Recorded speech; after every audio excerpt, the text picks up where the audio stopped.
Welcome to Vivid Talk Live. I'm your host, Gwen Witherspoon. My camera is acting up, so we had to send it out. So I'm going to have to read from my teleprompter, and you're going to see it. But I just want to let you know that Vivid Talk is all about your personal and professional development, and I want to help you learn a fresh way of thinking and doing for all you were designed to build. And I'm streaming live to Facebook, YouTube, and Periscope, and you can watch the stream from those channels and on my website at gwenwitherspoon.com. And replays are available on the website and on IGTV and Twitter. So make sure you follow your favorite channels so you will receive notifications when I go live Wednesdays at 7 p.m. Eastern Standard Time. Last week, I started off by asking you a question. And so this week, I'm going to do the same thing tonight. What would make your life better? Introduce yourself in the comments and say hi to Katrina and Ron. They're helping me monitor the comments, and I want to thank you so much for joining. Please share the link to invite your friends, and I will be right back.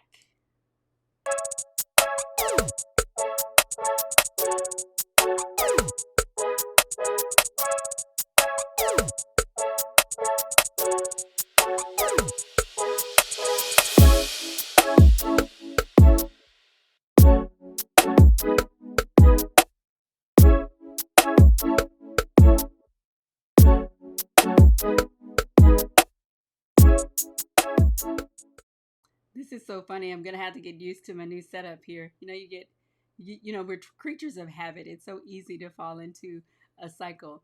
But make sure you are following at Gwen Fuchsias on Facebook, Instagram, and Twitter, and also on Periscope. And then Gwen Witherspoon Coach on YouTube. And then I wanted to point out too. Oops, I got a graphic up here. Let's do that later. So my website, gwenwitherspoon.com, is where you get all the information about me, about the show. You will have an opportunity to watch live if you're not already. See, look, it's going live from the website. And then these lovely icons over here, the Facebook, Periscope, YouTube, Instagram, you can click and get direct links to those channels if you'd like. And then you will also see other replays. I'll post those here. So you can go, of course, to any of these channels and watch the replays, or you can go there. If you want to contact me, simply go to contact and send me a message. And then also, if you have any questions or comments as we are going along, please drop them in the comments, and I will do my best to kind of look out and watch. But I have my trusty comrades watching out for me as well. Listen, so last week was really interesting, and I think I asked the question, like, what problem were you born to solve? What problem are you born to solve? And answering that question is significant because most of the time, if you are dissatisfied with your life, you are dissatisfied because you are not really fulfilling your purpose. And oftentimes, even if you're not 100% sure of what that purpose is, I think dissatisfaction can actually point you in the right direction. I recommend I have recommended the Discover Your God-Given Gifts book by Don and Katie Fortune. And the Discover Your God-Given Gifts book is based on the premise that there are 3 types of gifts that are discussed in the Bible. And one of those is what most people call the motivational gifts. And motivational gifts, I like that phrase. There's some people call them personality gifts. I've heard other things, but I like motivational gifts because it speaks to your core motivation. What is the thing on the inside of you that makes you move? And there are seven gifts that are discussed. There are 100 questions for each test, and at the end of each test there's 5 questions, and they're like the negative things or the challenges that go along with each personality or with each gift. And I love those because Sometimes, if a person has difficulty identifying positive qualities about themselves, understanding the negative things, the challenges that you face, what makes you angry, what really sets you off, that oftentimes can point you toward your gift, your purpose, what you care about, what you need to be spending your time on. And so if you are dissatisfied in any area, I think, of course, in this show, I've been talking about vision and the fact that we have to have vision in every area of life. And so the Bible says that without vision, people perish. They cast off restraint. So if there's an area of your life that is perishing, if there's an area of your life that you're unhappy with, that is the area that you need vision, right? And we talked last week that vision is really a revelation. You need to get a revelation of the problem you were born to solve. So if you understand what makes you angry, then you might have the first clue as to what problem you were born to solve.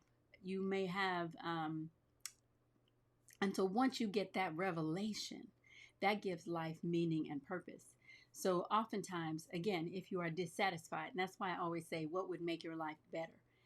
And sometimes we just don't slow down long enough to ask ourselves the question and then to answer it honestly. What would make your life better? Is it more money? Do you want to be thinner? Right? In some cases, that means, do you want to be healthier? Do you want to have better relationships? I remember when I was single. I was single for a very long time. I did not get married for the first time until I was in my 40s, and I think I was 43, and that felt like an eternity. And when it finally happened, though, right now I'm happy. And that didn't last very long because that first marriage was tragic and terrible. I had to get through that to get to the one I have now. But while I was single, I wasted a lot of time wanting to have something else that I didn't have. Right? I kept thinking, oh, my life will be better when I have this relationship. And of course, I had got the wrong relationship, and my life was much worse, like tragic in comparison. And so I think sometimes we're not clear about what it is. We don't take the time to dig deep and really determine, what is it that I am really dissatisfied with? If you need your life to be better, hey Renee, if you need your life to be better, what specifically do you feel like is missing? What do you feel like?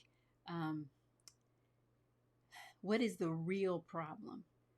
I spent so much time longing for something I thought I needed, something that I thought was really missing from my life. And I probably didn't spend enough time really focusing on the things that I could control and focus on what was going on in my life at the time, right? And so when you ask yourself, what would make my life better, you also have to look at, I think you need to look internally, right? We need to look inside and figure out what's going on within us as opposed to all these external things. Because think about it, more money is external because it's a physical thing. Like either you have it or you don't have it. And of course, money affords us the opportunity to do things that we couldn't do before. And it also gives us the opportunity to have things, right? Everybody around us is making and building and creating things, and they are designed specifically to get our money, right? And when you can't get those things, oftentimes we're taking those things and we are using those to make us feel good about ourselves. We are using things to fill the gaps in our own souls, right? And we're using those things to to what is it when we're using those things to soothe ourselves, right? We're using those things to make us, to take our focus off of what we feel like isn't right with our lives and with us. And and the more things you get, the emptier you get. And so it's, oh, hey, Kavaris. So what is it? And think about it. If you feel like you are missing something, how medicate? There we go. That's what I was looking for. How do we self-medicate? Right? I've discovered that I used to say that I'm not a worrier, right? And I'm not a worrier in the traditional sense, like most people. If my son went out in high school, I would not sit up at night worrying about what he was doing and how if he was going to make it back. I was confident that when he left, he was going to be safe and that he was going to come back home. I didn't spend my time that way, and I don't worry about if I hear a noise. Like if I'm doing something, I hear a sudden noise outside. I'm not worried about. My husband does that, but I'm not worried about who's outside, what's happening, what's going on. I hear a pop. I'm like, okay. I mean, I might not even hear it because I'm so focused on what it is I'm doing. But what I realized is before I have an event, before I have something that's important to me, something that I have to do, like before I do this show, all of a sudden I will create activities for myself. I'll create more projects. I'll make more lists. I'll figure out some new thing that I need to start just before I'm supposed to do something else, like important, right? I'll stay up all night before a big event because I think I have to do all these things just to get everything in order. When in reality, what I'm doing is I'm worrying. That's how I bide my time and how I soothe myself, right? And I did a course last year called Vivid Branding, which I'll be offering again. But I did the Vivid Branding course, and what I watched I had my students in the class. I watched them from week to week not finish their assignments, and I've also been coaching people now for at least a decade. Like focused on coaching other entrepreneurs. And when all of us coaches, when we talk to each other, the one thing we talk about is, why do people pay you money to help them do something and then they don't follow through on the very thing they said they wanted to do? And I just kind of was chalking it up as was an occupational hazard. But what I realized last year when I was doing this class was that essentially what we're doing is we're procrastinating. So if you say you want to write a business plan and you never get the business plan done, and because you just cannot find the time, and you say over and over, you know what, I can't. My week just fell apart, right? I love to say how strung out I am, right? My week just fell apart. Well, what I found is that the week didn't necessarily fall apart. What we do is we procrastinate. And I read an article about procrastination being like a psychological condition, but we procrastinate because we are soothing ourselves by doing the thing that we feel like we can control. So it's easier to go and like do the yard, right? It's easier to go cut down a tree than it is to go sit down and face that business plan or that book or that thing. I'm naming all the stuff I need to do. The book, it's easier to do something else other than that. And what we do is we will soothe ourselves. So you could also self-medicate. The easy one is food. That nervous eating, that just putting something in your mouth just out of habit.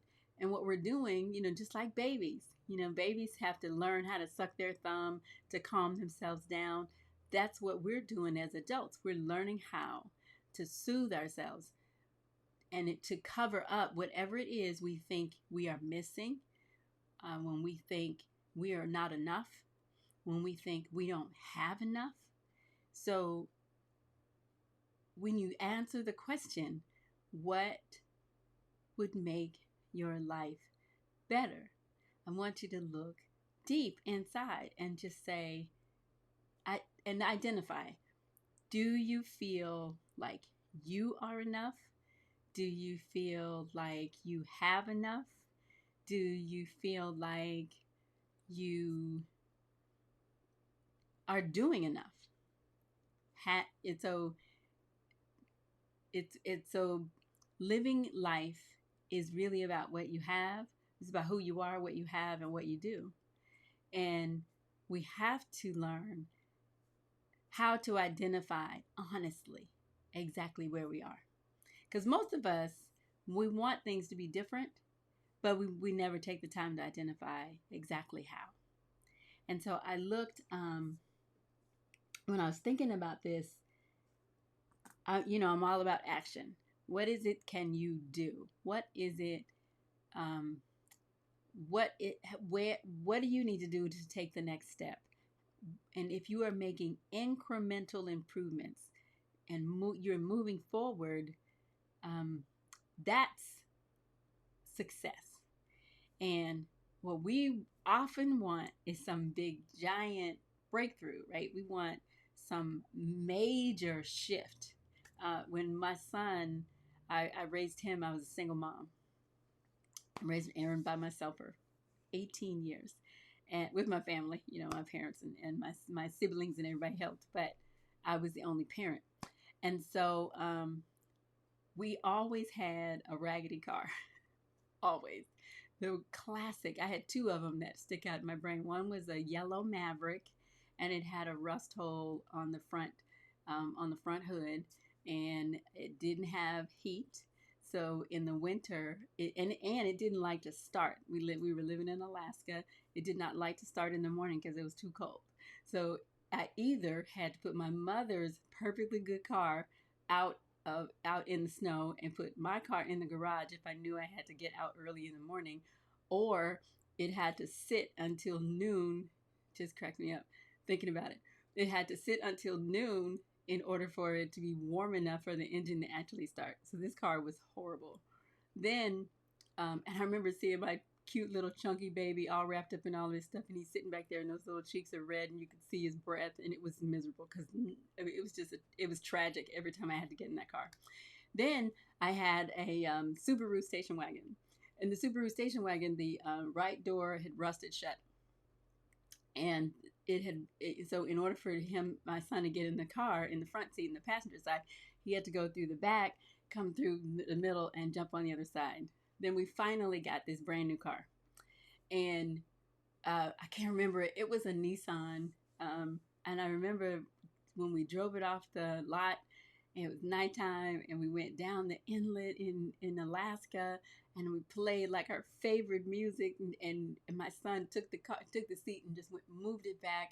He laid the seat all the way back, and he said, "God, it's so good." It was wonderful. But I tell you that because we think we need this big jump. So take the station wagon to the Nissan really truly was a giant leap. But what I soon discovered was I wasn't quite prepared, right? I was used to having a piece of junk car, right? So you can treat it a certain way. Like it doesn't have to be washed as often because it just doesn't, right? I didn't have to, especially since they were older vehicles. I didn't have to do the same kind of maintenance on it. So when I got this new car, I realized that it was kind of out of my league, even though it wasn't like a brand new car. It was new to me, and it was used, but it was, I mean, decades older, or decades newer than my last car. And so oftentimes what we want is we want a big giant leap. We want some huge change. But what you have to understand that you got to be ready when the change comes. So if you want a big change, that means you want a big change in your outside circumstances, then you got to be ready, or really be making a big change on the inside so that you can withstand, so that you can actually handle that next level, right? Now, and there's no way for us to know exactly what it's going to be like when we have that better life that we're looking for, when we have that better situation. But if you want a better job, if you want to make more money, you have to increase your skills. You at least have to be ready to step into another level, right? If you want to be, if you, instead of you being passed up for promotions over and over, and you want the promotion, oftentimes you got to do the job long before you get it, because you have to demonstrate at a certain level that you actually can handle that new level. You can handle the work, right? And so I guess what I'm hinting at is there's some stuff on the inside of us that we need to be doing so that we can be ready for the life that we want. I think the first thing you have to do is you have to decide what you need to change. What areas in your life need to grow so that you can get to the thing that you really want. I've been building, as I told you before, I've been building had a vision to have an agency of my own since my first advertising agency job back in Alaska, right when I got out of school. I keep thinking it was the 90s, but got out of school in the 80s with my first advertising job. And it's been over 30 years that I've had this vision, and I've been working towards it. But then, probably within the last 2 years, it became painfully obvious to me that I kept saying that I wanted something that I wasn't really fully preparing myself for. And so, when you ask yourself, what would make your life better, you have to think about what steps do I need to take to be ready? And I want to warn you, first of all, you're enough.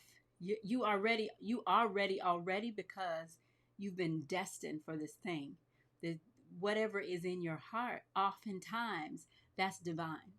And what happens is we allow life and circumstances and people and all these external things that have nothing to do with our full and true potential, that we start believing that over that little voice on the inside, that childhood dream that you had. I wanted to be an artist.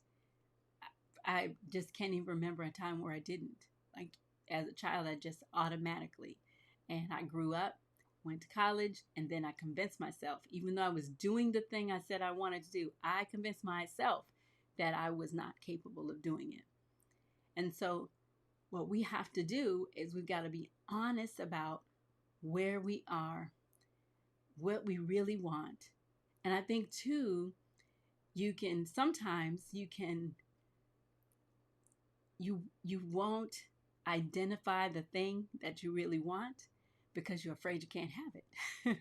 Right? So I have to tell on myself over and over, is I used to say that, well, for the longest, I used to say I hated sales. I didn't want to do sales. And so just like everybody else, I said, oh, no, I don't like sales. But then I started selling cosmetics, right? My senior year of college. Started selling cosmetics. I did direct sales over 20 some years for this one company, off and on. And what I found was I went from I don't like sales to being able to literally walk up to a stranger, strike up a conversation, and get all their personal information and make a connection with them so that I could sell them something, right? And then I started. So after I kind of broke through that limitation that I placed on myself. Then I really started to enjoy it. So then I ended up I worked retail, totally by surprise. My son graduated from high school. I went up to Alaska to help my father set up marketing for his company, ended up staying there longer. I thought, well, shoot, my dad can't, his business isn't in a place where he could afford to pay me, so I'll get a job. So that ended up being, that's how I got into luxury retail management. So I started out at Nordstrom, went to Coach, and I loved selling, but I liked interacting with people. I liked developing people. I like providing solutions. I love being a resource. And so that was fun. But then I had a sales job where there were really heavy duty sales goals, and had a sales manager who would come and say, if you close that by the end of the day, you'll get an extra blah blah blah. And he's always say, uh I'm not motivated by money. I'm not motivated like that. Like and what I realized probably within the last 5, 6 months or less, what I realized was what I was really saying was, I hate losing. That's what I was saying.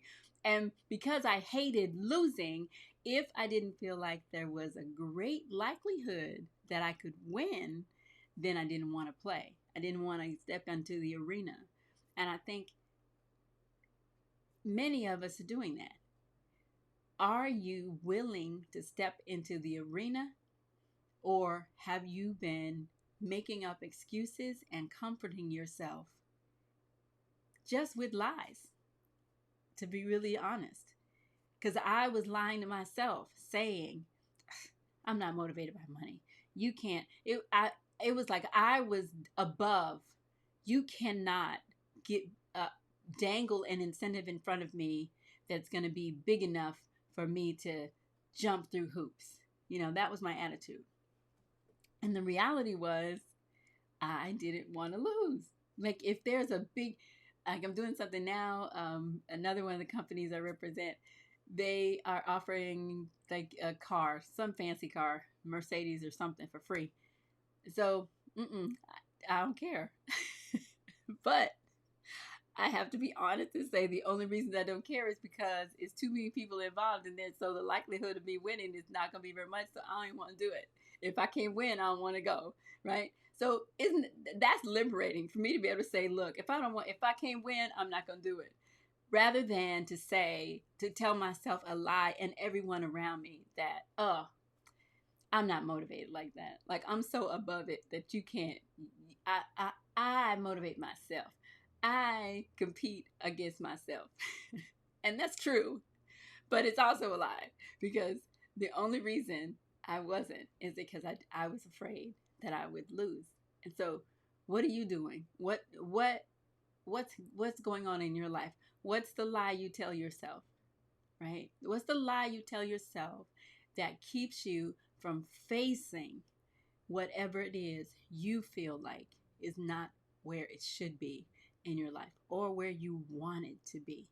And so let me go back to that phrase, should be, because I am 57 and I feel like, or part of me, I mean, there have been times, put it that way, there have been times when I felt like I should be farther along.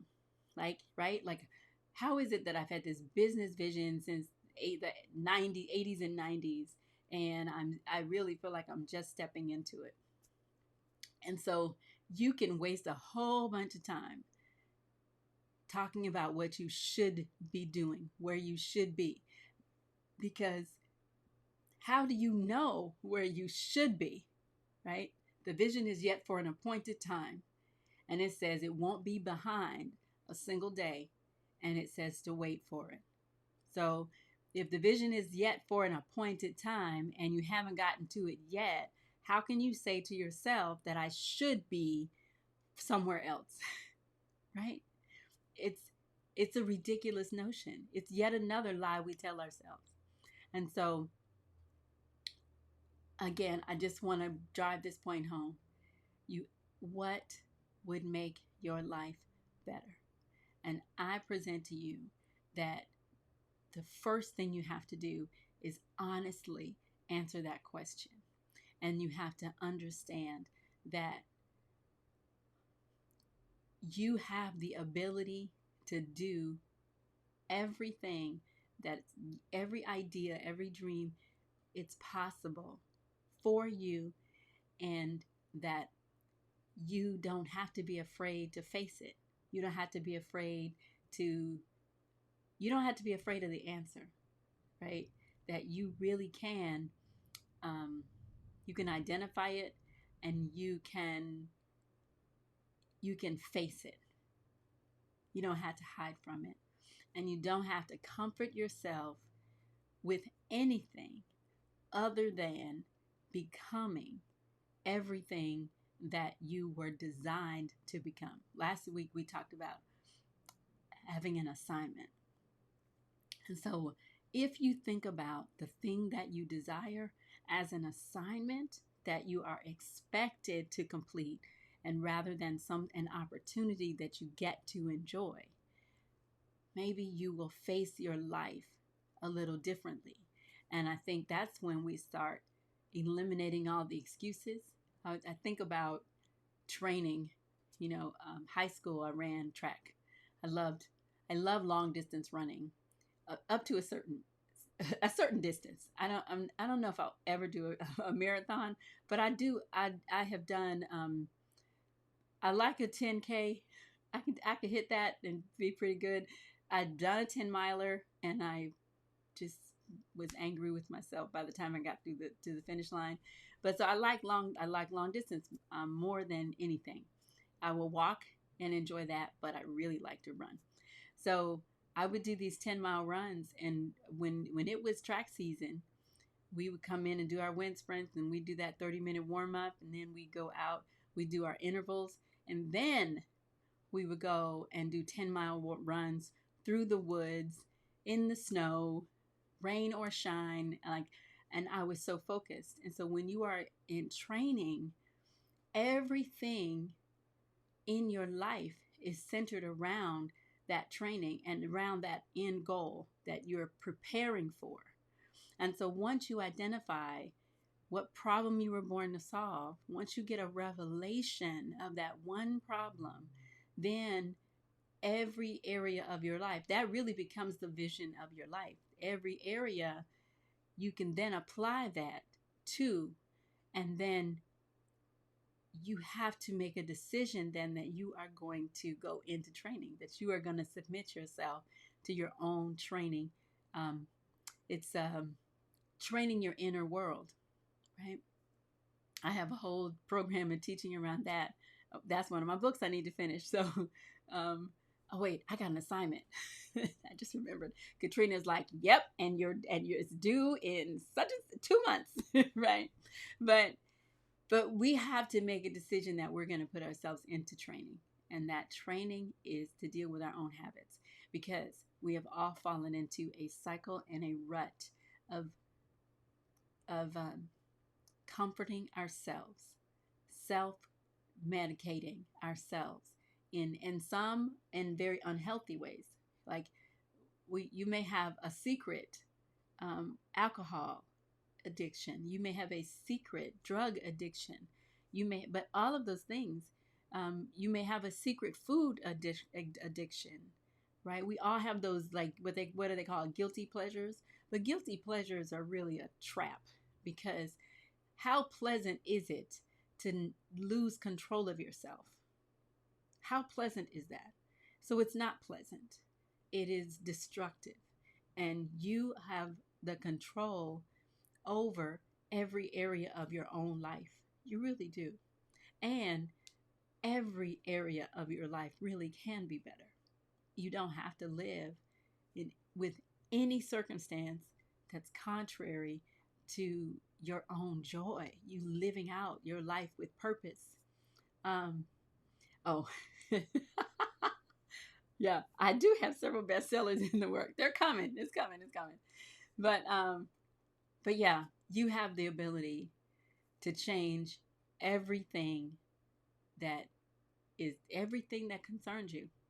You have the ability, and you have the support, and you have the strength from the inside to do everything that you can imagine. Really, every beautiful thing, all the joy, all the love, all of that that you can live like that. That's an abundant life. That's really living, you know.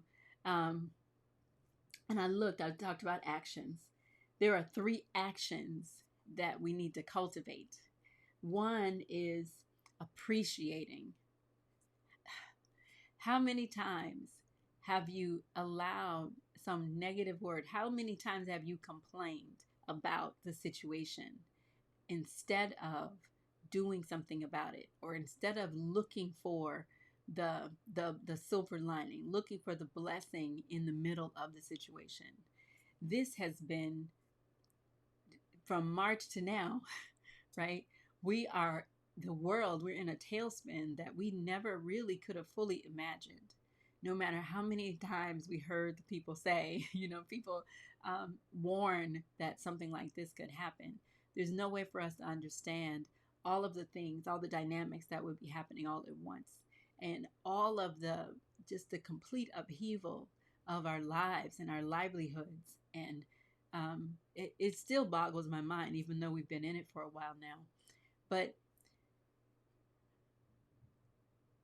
you still, in the middle of all of this, can find some joy. What happens when there's a huge tragedy? Like we watched the movie about the Boston Marathon bombing, and what happens? We watched there's a movie about the 9/11, the 9/11 crash, the terrorism crashes, and all of that.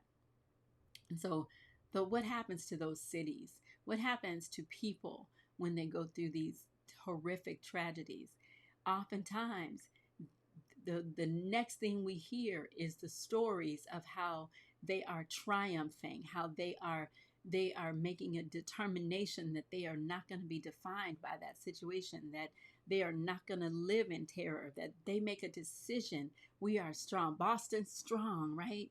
So we got to come up with our own slogans, right, to help ourselves really bounce back through any tragedy. I was watching TD Jakes the other day, and he was talking. He said that his one of it, I think his assistant had just lost her mother like the day before, or something like that. And of course, this young woman was grieving over the loss of her mother. And one of the things, this could make me cry. I'm gonna do good. I'm not gonna do it. Gonna breathe. But one of the things that he said was, "You should be grateful for from tragedy to triumph." That's right. That you should be. He said that her pain was a privilege, and to some people that could be real disrespectful when you're in the middle of your grieving process and you say, "Oh, but you have a privilege of being in pain." And what he meant was, you have the privilege of having loved someone enough to hurt that bad when they were gone. So the pain that she was experiencing was coming because she loved so strongly. She loved so well, loved so hard. And so we have to learn. The Bible says how to glory in tribulation, how when it comes, be like, come on, bring it on. And it's not so much that we want terrible things to happen to us, that we want difficulty, but you got to learn in the middle of the difficulty to laugh, to learn how to find joy, how to find strength in the middle of it all. Not because you're not happy that this terrible thing happened to you, but what you do have to know is that without that tragedy, sometimes it's difficult for us to even understand how blessed we are. And so when you can develop the habit of gratitude, you are going to become stronger and stronger and stronger. And you're going to see that in spite of any situation that comes your way, you'll be able to live triumphantly in the middle of it. And that pain is producing strength. What happens when we're developing muscles? I cleaned my house for a few hours. Well, it was a bunch of hours, but I cleaned my house on Sunday, and my entire body has been hurting the whole week. I can't even describe how mind-boggling it is to do some simple activity and have that much pain. But the reality is, obviously, I'm not exercising those muscles. And so when you exercise some muscles and you are getting stronger, it's going to hurt. It's going to. So you got to get to the point where you learn how to deal with the pain, how to minimize it, but you also learn how to really just find strength and glory and joy in the middle of it all. The next action we need to learn to take is caring. I wrote a book of poetry called The Fine Art of Caring, and I have a whole campaign I created that says, I got t-shirts and everything that says, I'm practicing the fine art of caring. And as I look through, I see all the things going on TV, and how we're as people are angry because they can't get out, and now we're trying to throw the kids into school, and we're doing all these things and not really paying attention to each other, not being considerate of each other, people fighting because they don't want to wear masks. It's against their civil liberties, and people, I mean, it's just crazy. But what we're doing is we're saying in so many cases that I just don't care. I don't care about anybody else. I only care about myself. But once we learn to practice how to care for other people, put ourselves in their shoes, try to be considerate of what they may be going through, making sure that we are not doing something to be hurtful to other people, and proactively taking care and letting people know that we're there for them, checking in, that kind of stuff. That you can't do that for someone else and still be depressed and isolated yourself. And isolation is, we're all at a greater risk of dying of isolation than we are of the virus in many cases. And so when we learn how to proactively to take the action of caring, to do something intentionally to benefit someone else, we are going to be making our own lives better. We're going to be changing our own outlook, our own situation, our own circumstance. And then the last thing, and I love this, this action, you got to be becoming. And if you don't know the one thing, the one problem you were born to solve, if you don't have a revelation of what that is, it's going to be very difficult for you to be taking specific action towards that becoming everything you need to be so that you can fulfill that. And really, it is about the journey. It's about how you live every day, what you do, the decisions that you make one at a time. And it's also about not beating up on yourself. Becoming means that you're also going to be making some mistakes, right? So you want to give yourself the opportunity to mess up, to be imperfect.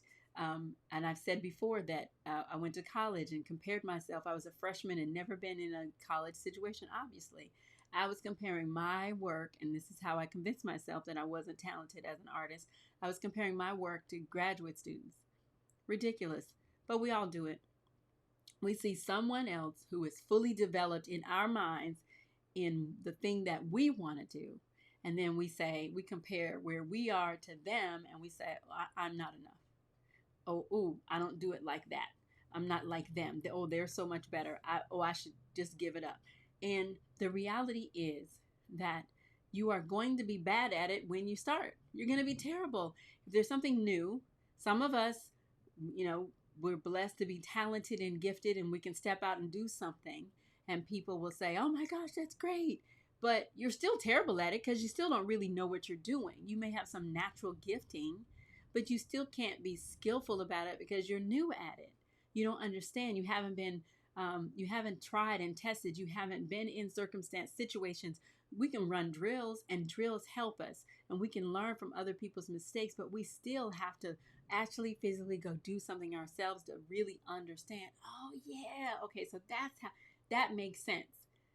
Somebody says you do A, B, C, but then you go and you try to do A, and you get halfway between that A and B, and you realize, but wait, I'm missing something that I need to actually get me to B. Then you get to B, and you realize, well, we had this unique circumstance happen. Now I got to take a detour and do something else, and then I can get to C.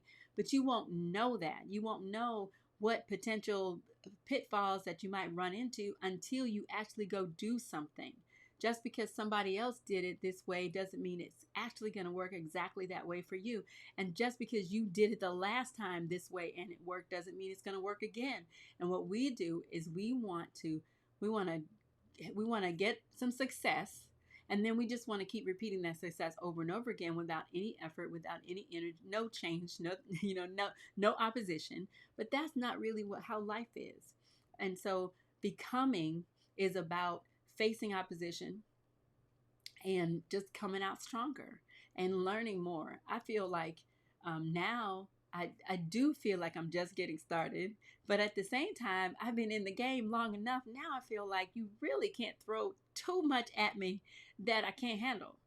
And I may not like how things turn out or whatever, but the reality is I'm like, no, I've been here before. I've done so many things. Like, what is it? David said, I've slain the lion and the bear, and now I know I can take this giant.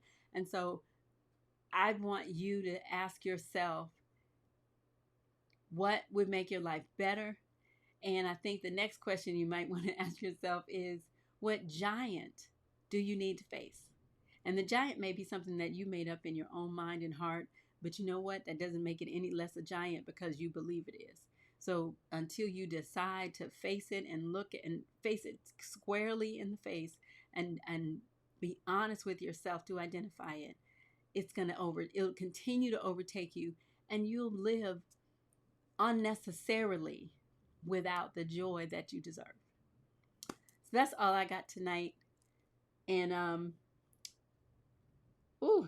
to love and to be loved so deeply that the pain is agonizing, that is a privilege and a blessing. It is, Katrina. That the pain is agonizing. But again, the only reason that you're in that condition is because you have had an opportunity. So you want to learn, we want to be appreciating, we want to be caring, and we want to be becoming. And that will keep us from being stagnant. And I'll end with this. The one thing that I love to say, and I got a meme about it, but it says I say, you'll know you are growing when your dream to have transforms into a vision to become. So oftentimes we are lusting for things. I want a new car, I need a new house, I want even a child, or a husband or a wife, or, I want these external things so that I can feel better about myself. When in reality, what we need to do is get a revelation of who we are to become and give our time and our energy and our strength to working on that, and throw ourselves into training and be willing to go through the pain that it takes just to face ourselves on the inside. And then the stuff on the outside, if it's not irrelevant, it no longer has power over you. And that's where we want to live. I want to thank you for joining me. And remember that we are here every week, Wednesdays at 7 p.m. And remember to follow at Gwen Fuchsius. Let me see, trying to get my social media graphic back up. There it is. We want to follow at Gwen Fuchsius on Facebook, Instagram, Twitter, and Periscope, and Gwen Witherspoon Coach on YouTube. And then you can visit gwenwitherspoon.com to get all information, to watch the replays, to get links to all the channels if you didn't get the names of all the accounts. And we will see you next week.